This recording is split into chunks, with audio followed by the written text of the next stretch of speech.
یہ ہے کہ مضر نہ ہو صحت کے لیے، یہ طیبات سے مراد ہے، اور خبائث سے مراد ہے ہر وہ جانور جو صحت کے لیے مضر ہو طبی طور پر، تو اس لیے خبائث علی طول حرم ہے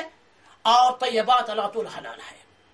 اب یہ جانور طیبات میں سے ہے یا خبائث میں سے ہے، یہ اللہ تعالیٰ بہتر جانتا ہے، تو اس وجہ سے یہ کتابوں کے اندر جیسے حیوانات کی کتابوں پہ ہیں وہ دیکھا جا سکتا ہے اس کا حل، تو اس لیے اس کو حرام اور حلال کہنا دونوں میں سے اس مسئلے کی بنیاد اسی چیز پر ہے، تو اس وجہ سے یہ اس کو طیبات میں سے اگر ہے تو حلال ہے، اگر خبائث میں سے ہے تو حرام ہے۔ ہاں، مسئلہ نمبر 45 کہتا ہے غیر مقلدین کے نزدیک ان شہروں میں کافروں سے ہیلا کر کے سود لینا جائز ہے۔ غیر مقلد کے نزدیک ان شہروں میں، ان شہروں میں، اب دیکھو ایسا جملہ سے نقل کیا کوئی سمجھ میں نہیں آ رہا کیا ہے، ان شہروں میں، ان شہروں میں، کوئی پوری عبارت تو نقل کر، کم سے کم ہوگا کوئی نہیں گڑبڑ نا، آگے پیچھے کوئی اگر نقل کرے گا تو پکڑا جائے گا۔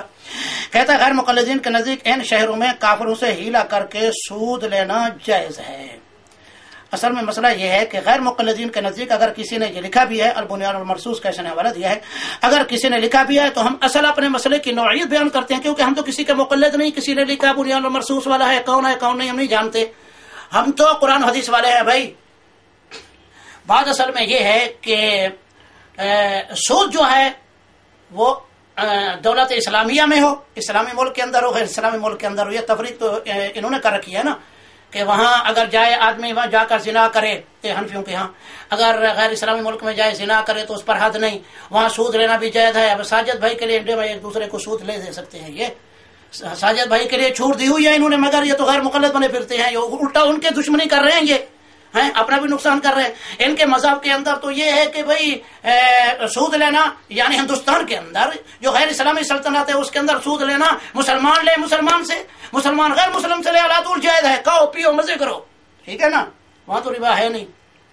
تو کہنے سے مقصد یہ ہے کہ سود علی طول حرام ہے، اسلامی سلطنت میں ہو غیر اسلامی سلطنت میں ہو، تو اس وجہ سے اس نے جو لکھا ہے اگر یہ کسی کا قول ہے بلا دلیل ہے، اور اگر کوئی اس کی دلیل اگر پیش کر دے، اگر ہم تک پہنچ جائے قرآن میں سے یا حدیث میں سے کہ فلاں جگہ پہ یا جس نے لکھا ہے، تو ہم اسے تسلیم کر لیں گے اس دلیل کو، لیکن لگتا یہ ہے کہ اس بارے میں کوئی دلیل نہیں، اسلام نے کوئی ایسا فرق نہیں رکھا کہ فلاں موقع پر سود حرام ہے تو فلاں موقع پر نہیں ہے، اس لیے اللہ تعالیٰ سود حرام ہے ہر جگہ پر۔ مسئلہ آ گیا ہے نمبر 46 غیر مقلدین کے نزدیک جانور کے ذبح کرتے وقت بسم اللہ نہیں پڑھی تو کھاتے وقت بسم اللہ پڑھ لے، اس کا کھانا جائز ہے، عرف الجاتی۔ اس مسئلے کا حل بھی یہی ہے کہ اس آدمی نے اس جگہ پر جو مسئلہ لکھا ہے، یہ ہمارے جس عالم کا بھی مسئلہ ہے، یہ اپنی جگہ پر صحیح ہے، اس وجہ سے کہ ہر غیر مقلد نزدیک جانور کے ذبح کرتے وقت بسم اللہ نہیں پڑھی، اس میں مسئلہ ہے مسلمان کے لیے ہے، یہ مسئلہ غیر مسلم کے لیے نہیں ہے، مگر اس لیے ڈنڈی جو ماری ہے غیر مسلم کے لیے نہیں ہے، یہ اگر کتاب کے اندر اصل میں دیکھ لیا جائے تو قطعی طور پر مسئلہ غیر مسلم کا یہ مسلمان کے لیے ہے۔ مسلمان اگر قصدن بھی بسم اللہ نہیں پڑھتا اور مسلمان اگر بھول کر بسم اللہ نہیں پڑھتا، دونوں ہاتھوں میں مسلمان کا ذبیحہ حلال ہے، قصدن بھی اگر نہ پڑھے مسلمان اس کا ذبیحہ حلال ہے، کیوں؟ اس وجہ سے کہ مسلمان جو ہے وہ موحد ہے اور ہمیشہ اس کا عقیدہ ہے اس کے دماغ میں، اس کے زبان میں، اس کے جو ہے وہ، لیکن ہم یہ نہیں کہہ رہے کہ مسلمان نہ پڑھے، ہمیشہ مسلمان اس پر عمل کرنا شروع کر دے۔ مسئلہ یہ ہے کہ کسی موقع پر اگر کسی مسلمان نے قصدن بسم اللہ نہیں پڑھی، ساجد بھائی یہ مسئلے کو فرق کو سمجھ لیں کہ اگر ہم یہ مسئلہ بیان کر رہے ہیں تو اس لیے ہم لوگوں کو چھوٹ دے رہے ہیں جی قصدن بسم اللہ نہ پڑھیں، کھاتے جاؤ پیتے جاؤ، فرق ہے دونوں باتوں میں۔ مسئلے کی بنیاد یہ ہے کہ مسلمان کو قطعی طور پر بسم اللہ ترک قصدن نہیں کرنا چاہیے، مسلمان کے لیے فرض اور واجب ہے، لیکن مسئلہ یہاں جو بنیاد ہے اس مسئلے کی کہ مسلمان نے کسی موقع پر کوئی جاہل ہے، بے وقوف ہے، ان پڑھ ہے، اس نے قصدن بسم اللہ ترک کر دی، کیا اس قسم کے جانور کو ہم حرام کہیں گے؟ قطعاً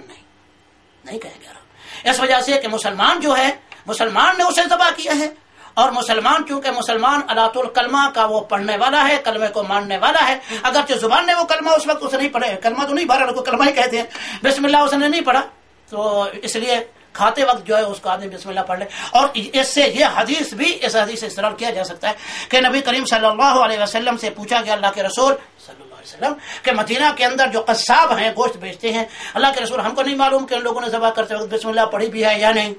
تو اللہ کے نبی نے فرمایا کہ تمہیں یہ حکم نہیں ہے کہ چھان بین کرتے رہو کسی نے پڑھی کسی نے نہیں پڑھی۔ ابھی مثال طور پر گوشت بیچتا ہے بازاروں میں، اللہ کے نبی نے کتنے ہمارے لیے اسلام میں سہولت ہے، اب یہ جو بیٹھے ہیں گوشت بیچنے والے، ہم جا کے تحقیق کرو بسم اللہ تم نے پڑھی تھی، 2 گواہ پیش کرو، اور 2 گواہ بھی پتہ نہیں کون سے لائے گا، بریلوی ہے، دیوبندی ہے، پتہ نہیں کون ہے، مشرک ہے، مبید ہے، مشکل ہو جائے گی ہمارے لیے، پوری زندگی ہندو کی طرح گوشت بھی کھانا بند ہو جائے گا ہمارے لیے، تو بڑا مسئلہ مشکل ہو جائے گا۔ تو اس لیے اسلام نے جو ہے کوئی پابندی نہیں لگی۔ تو آپ نے فرمایا کہ تم ٹو میں نہیں پڑھو۔ جب مسلمان بیچ رہا ہے گوشت، اور مسلمان ظاہر ہے کہ ذبح مسلمان نے کیا ہے، اگر جو اس نے بسم اللہ پڑھے نہیں پڑھا، تم جس وقت اسے کھاؤ بسم اللہ پڑھو۔ اسی سے علماء نے استدلال کیا ہے کہ اگر مسلمان نے کسی موقع پر اگر قصدن بھی بسم اللہ نہیں پڑھی تو اس کا ذبیحہ حلال ہے۔ اگر کسی موقع پر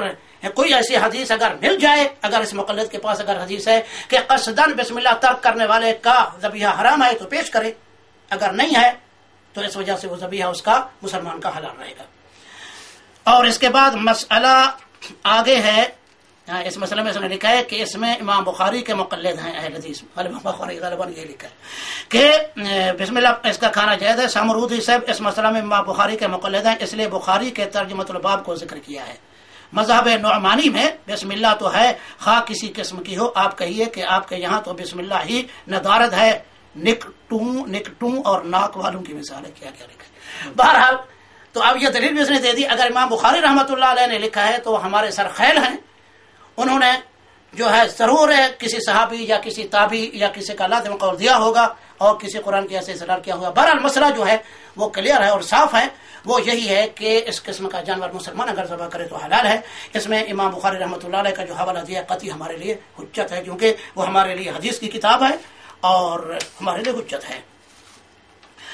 اور اس کے بعد پھر انہوں نے کہا مسئلہ 47 میں کفر کی حالت میں اگر کسی کافر نے منت مانی تھی تو غیر مقلدین کے نزدیک مسلمان ہونے کے بعد اس منت کا پورا کرنا واجب ہے اور فالجادی۔ اسی طرح حالت کفر کی جتنی باتیں ہیں سب کی قضا کرانی چاہیے۔ یہ آگے اس نے جملہ فٹ کیا اس کے اوپر، یعنی تان و تشنیع کی ہے۔ کفر کی حالت میں اگر کسی نے منت مانی تھی تو غیر مقلدین کے نزدیک مسلمان ہونے کے بعد اس کا منت۔ اس مسئلے کی اصل نوعیت یہ ہے، یہ مسئلہ اپنی جگہ صحیح ہے، اس مسئلے کی وجہ یہ ہے صحت کی کہ عبادات جتنی بھی ہیں،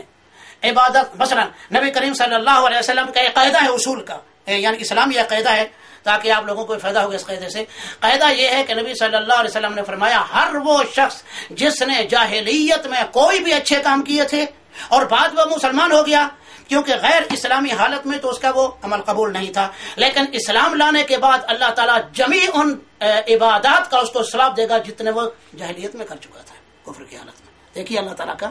یعنی جتنے بھی یعنی نیکی کے کام کر چکا تھا وہ اللہ تعالیٰ سب کا اس کو فائدہ دے گا، اس کا ثواب دے گا اس کو جو جاہلیت میں اس نے کیے تھے۔ اور اگر کوئی آدمی مرتد ہو گیا، مثلا مرتد ہو گیا تو ظاہر ہے کہ اس کے اگلے پچھلے گناہ، اگلے پچھلے اس کے نیکیاں ختم۔ تو اس بارے میں ایک حدیث ملتی ہے، وہ یہ ہے کہ عمر رضی اللہ تعالی عنہ نے ایک دفعہ نبی صلی اللہ علیہ وسلم سے پوچھا، یا رسول اللہ میں نے جاہلیت میں اعتکاف کی، میں نے اعتکاف کی نیت کی تھی جاہلیت میں جب مسلمان نہیں تھا، تو کیا؟ آپ نے فرمایا اوف بے نظر کا، آپ نے فرمایا جاؤ اپنی منت پوری کرو، اس وجہ سے کہ یہ عبادت ہے۔ اب عبادت کوئی بھی آدمی نے جاہلیت کے زمانے میں بھی عبادت کی نیت کی تھی، منت مانی تھی، تو اسلام لانے کے بعد بھی اسے پورا کرنا ہوگا۔ یہ دوسری بات ہے اس کے اوپر فرض نہیں رہے گی، یہ اپنی جگہ ہے مسئلہ، کیونکہ فرائض تو ایک مسلمان پر مسلمان ہونے کے بعد لاگو ہوں گے۔ اللہ کے نبی نے اسے اس لیے کہا مستحب طور پر، یعنی آپ کو اس کا ثواب ملے گا۔ اگر مسلمان کوئی نہیں کرتا جاہلیت کے زمانے میں منت، تو اس کی فرض نہیں رہے گی اس کے اوپر۔ یہ بھی مسئلے کی نوعیت میں بتا دوں، فرض نہیں رہے گی اس کے اوپر، کیونکہ احکامات اسلامیہ جو ہیں وہ اسلام لانے کے بعد لاگو ہوتے ہیں مسلمان پر۔ اس سے پہلے مسلمان نے جو بھی کوئی نیت کی ہے منت کی یا کسی چیز کی بھی، اس کے اوپر وہ لاگو نہیں ہوگا۔ لیکن آپ نے فرمایا اس پر تم عمل کر سکتے ہو، کا مطلب یہ ہے تمہیں اس کا ثواب ضرور ملے گا۔ تو اس لیے اس بات کی دلیل ہم صحابی کے قول کو حجت مانتے ہیں، پھر اللہ کے نبی کی حدیث ہے یہ، تو اللہ کے نبی نے فرمایا کہ تم اپنی منت پوری کر سکتے ہو۔ لہذا یہ مسئلہ جس نے بھی لکھا ہے صحیح ہے اور صحیح دلیل سے ثابت ہے۔